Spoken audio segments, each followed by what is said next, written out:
سلام بیننده های عزیزی یوتیوب کانال تیوی سیما. شادیم که همه روزه ما را پیگیری میکنید، با ما هستید. ابونه شدن و لایک ماندن را فراموش نکنید. اینک قصه نوبتی.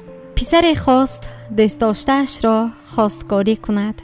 دختر به پسر شرط گذاشت و گفت به آن شرط راضی می شوم که مادرت در بزم عروسی ما نباشد.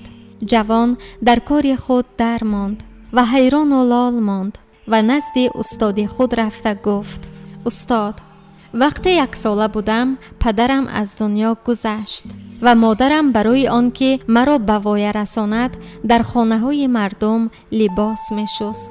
حالا دختری که دوستش می دارم در میان شرط گذاشته است که تنها بدون حضور مادرم به ازدواج راضی است. باید چی کار کنم؟ به من چی مصلحت می دهید؟ استاد به او گفت همین حالا به خانه برو و دست و پایهای مادرت را بشوی.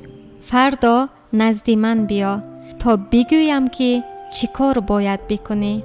جوان به خانه رفت و به شستن دست و پایهای مادر شروع کرد.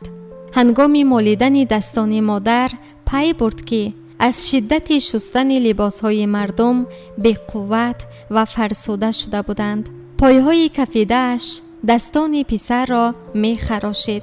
هر بار آب را روی زخمهایش می ریخت. مادر آهی سرد بیرون می کشید. این وقت از چشمان پسر اشک جاری شد. وجودش به لرزه افتاد.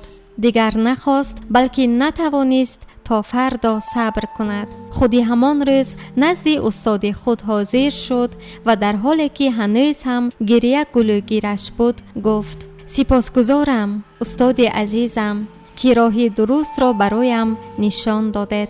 من مادرم را هرگز به چیزی و کسی عوض نمی کنم، زیرا فهمیدم که او تمامی هستیش را برای من بخشیده است. زهی مادر.